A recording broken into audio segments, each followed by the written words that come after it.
Assalamu alaikum, my dear brothers and sisters. Today, I want to take you on a journey back more than 800 years to the deserts, battlefields, and sacred lands where one man changed the course of history. His name was Salahuddin al-Ayyubi, known in the West as Saladin. He was not only a warrior, but a man of deep faith, humility, and mercy. This is not just a story of battles and victories.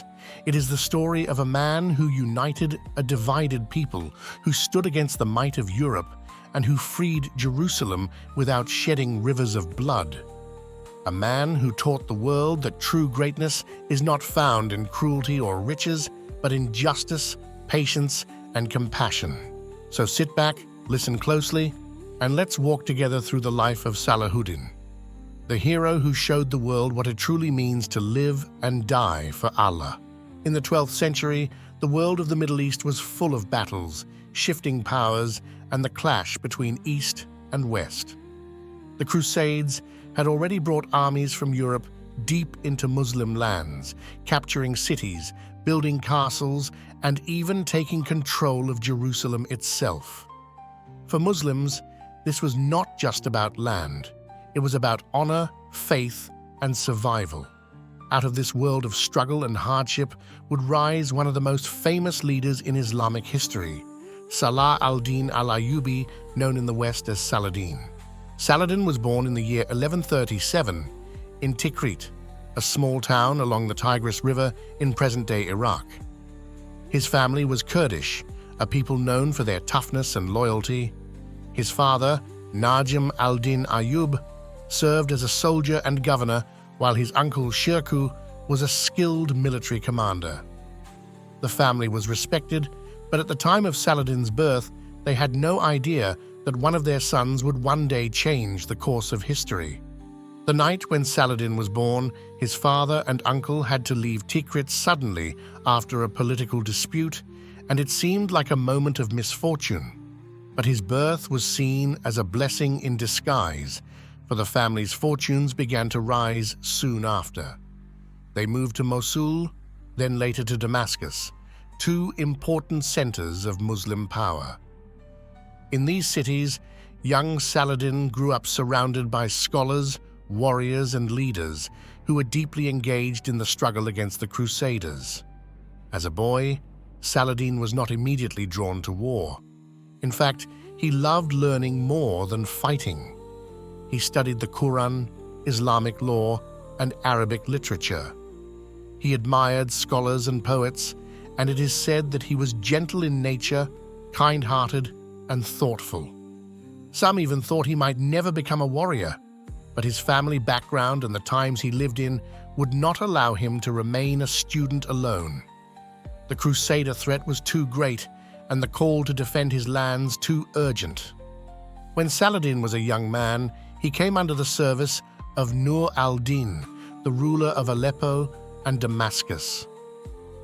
Nur al-Din was a strong and pious leader who dedicated his life to fighting the Crusaders. He was also deeply religious, spending much of his time promoting justice, supporting scholars, and building schools and hospitals. Saladin admired him greatly and learned from him not just about war, but also about leadership and faith. His uncle Shirkuh played a major role in shaping his career. Shirkuh was a bold general in Nur al-Din's army, and Saladin often joined him on campaigns. Together, they traveled to Egypt, where political chaos had left the country weak and divided. The Crusaders wanted to take advantage of this, but Shirkuh and Saladin fought to keep Egypt in Muslim hands. It was during these campaigns that Saladin first showed his skill as both a warrior and a leader. In 1169, after Shirkuh's death, Saladin was unexpectedly appointed the vizier, the highest political and military post in Egypt. He was still a young man, and many doubted him. But slowly, Saladin began to prove his wisdom, his patience, and his strength. He gained the trust of the Egyptian people, strengthened the army, and worked to bring unity to the land. What started as a duty to his uncle and his master Nur al-Din was now becoming his own mission: to unite the Muslims under one banner and to reclaim Jerusalem from the Crusaders. This was the beginning of Saladin's journey, a journey that would transform him from a quiet student into one of the most admired leaders of the Islamic world. His story was only just beginning, and already the world around him was watching. As Saladin grew into his new role in Egypt, he faced many challenges. At first, he was seen as a stranger in the land. He was Kurdish, from a family that had come from outside, and many Egyptians wondered if he would truly care for them or simply use his power for himself. But Saladin was different. He did not live a life of luxury, even though he could have. Instead, he was humble, just, and careful in his decisions. He listened to scholars, treated people with fairness, and showed mercy even to his enemies. Slowly, the Egyptians began to respect and trust him. During this time, he never forgot Nur al-Din, the ruler of Damascus, who had first guided him. Saladin continued to act in his name and remained loyal. But in 1174, Nur al-Din died suddenly, and the Muslim world was once again shaken by uncertainty.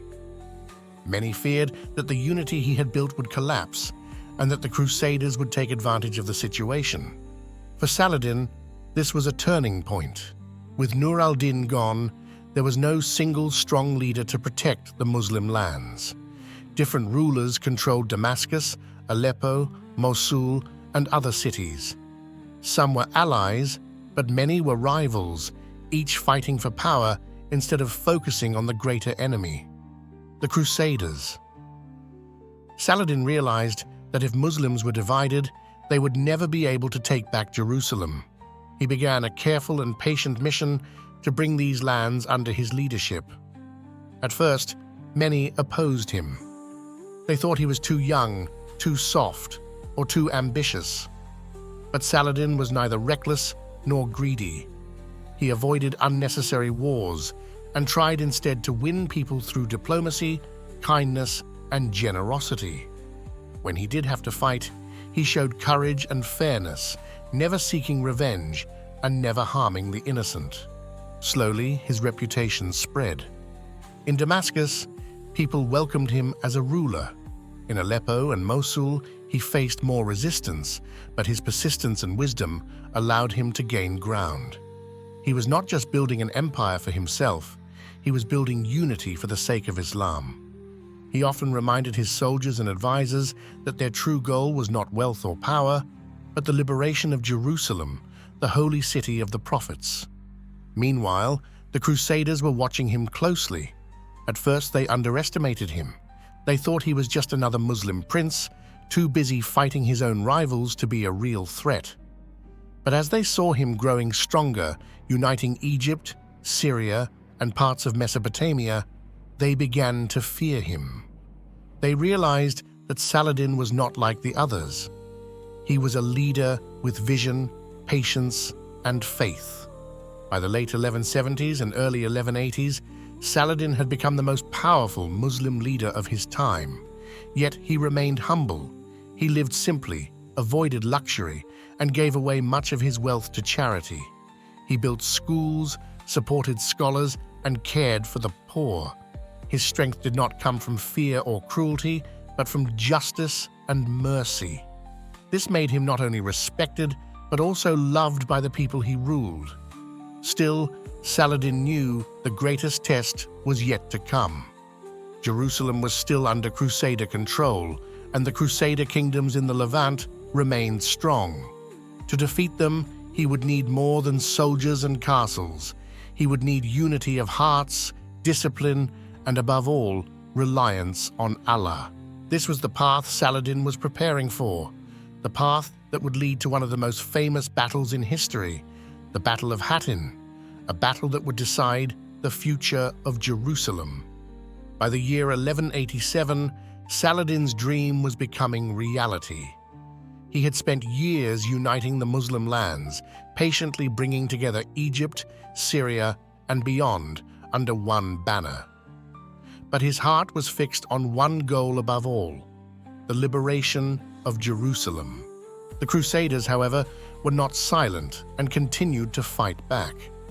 One leader in particular, Reynold of Chatillon, became notorious for his cruelty. He broke treaties, plundered innocent merchants, and even threatened to attack the holy cities of Mecca and Medina. For Saladin, this was more than politics. It was an insult to Islam and a crime against humanity. Saladin knew the time had come. He began to gather his armies from every corner of his realm. From Egypt, Syria, Mosul, and beyond, warriors came forward, answering the call of jihad, not for wealth, but for the honor of defending their faith. His army was not the largest in history, but it was united in purpose and inspired by faith. The decisive moment came near the town of Hattin, close to the Sea of Galilee. The Crusader king, Guy of Lusignan, marched with a massive army to confront Saladin. Confident in their numbers, the Crusaders carried with them the relic of the true cross, which they believed would guarantee them victory.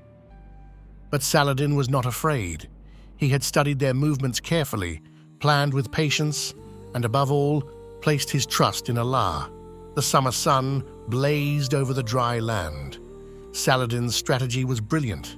He cut off the Crusaders from water sources, surrounding them in the heat with no escape.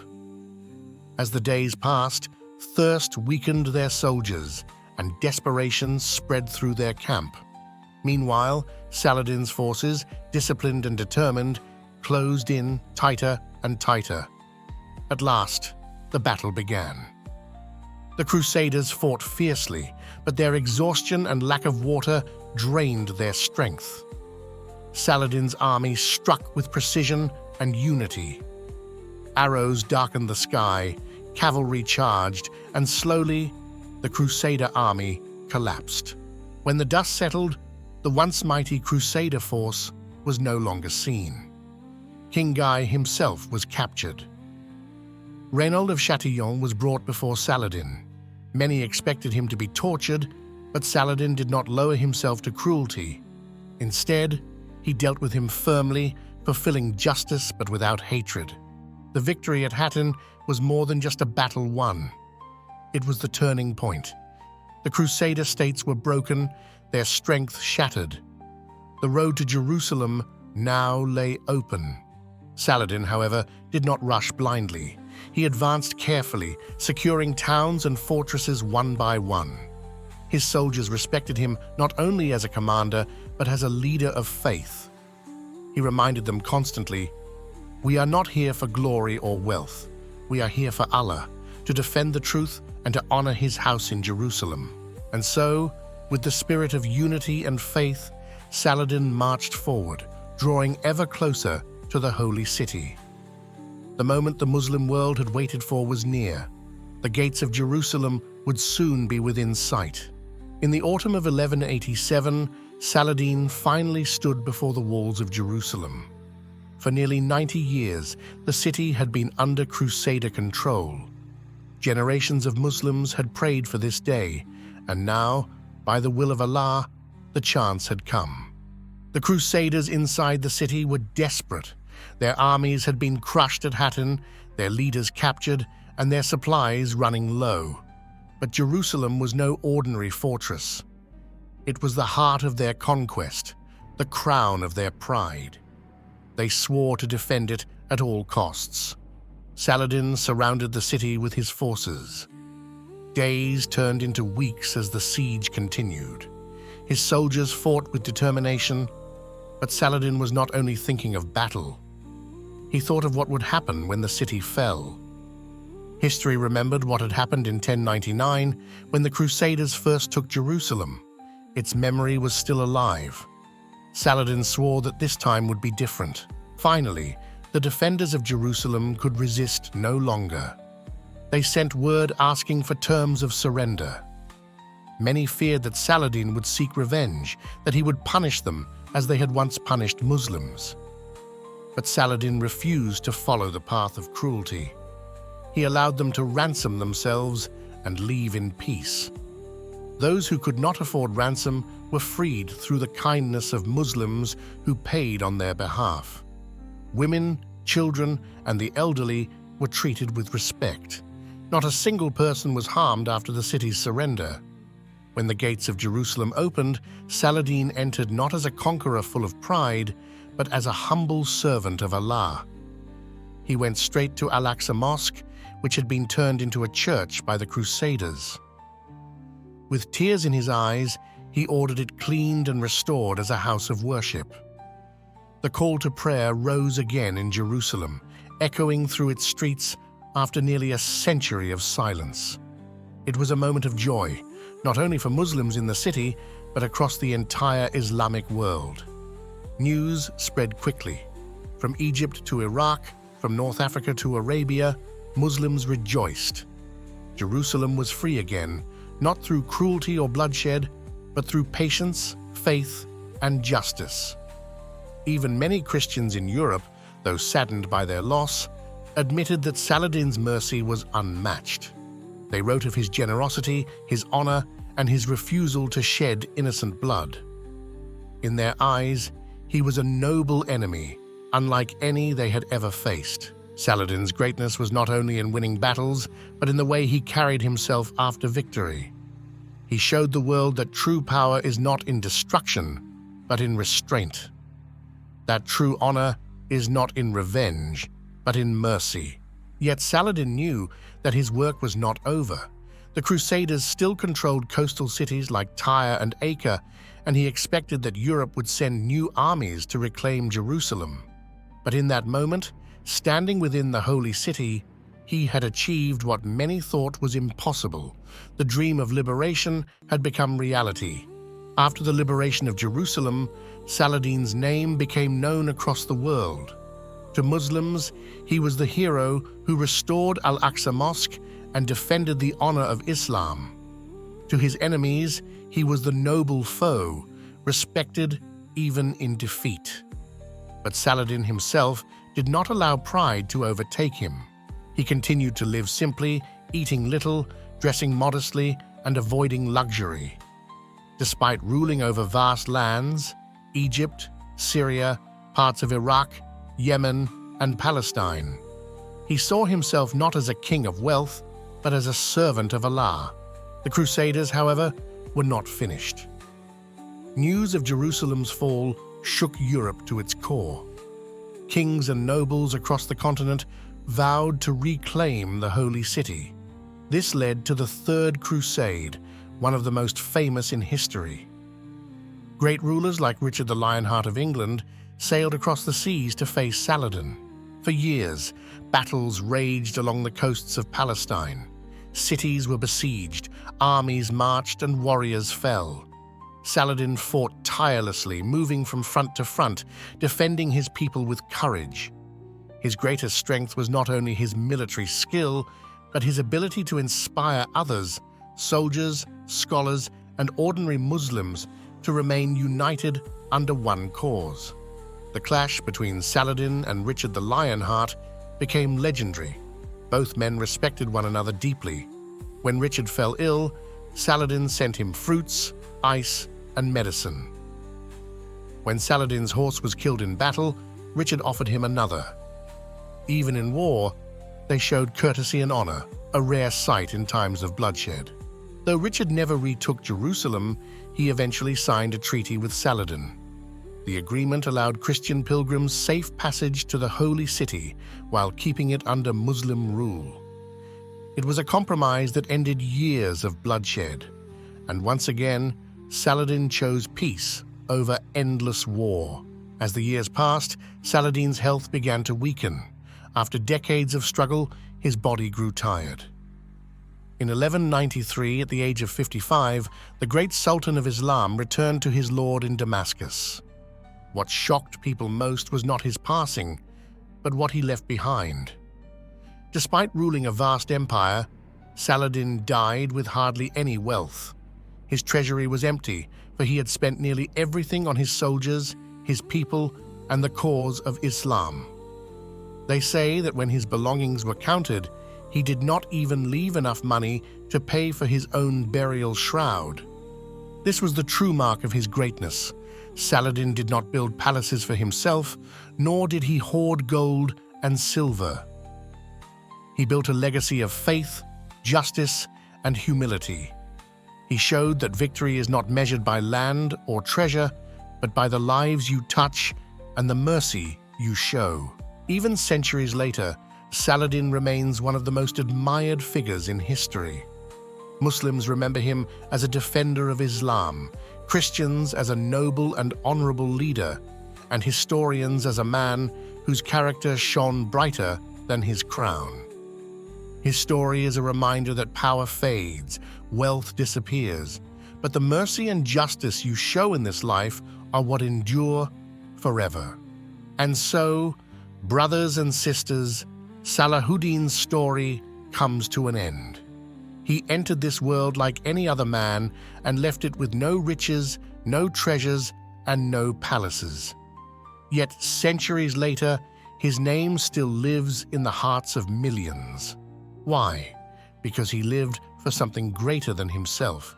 He lived for Allah, for justice, and for the unity of the Muslim Ummah. The life of Salahuddin reminds us that victory is not only on the battlefield. Victory is in overcoming your ego. Victory is in forgiving when you have the power to punish. Victory is in using this short life to serve Allah and His people. May Allah grant us hearts like Salahuddin's, firm in faith, soft in mercy, and always striving for justice. If you found this video inspiring, please give it a thumbs up, share it with others so they too can learn from this great legacy. And don't forget to subscribe for more stories of our Islamic heroes. Thanks for watching.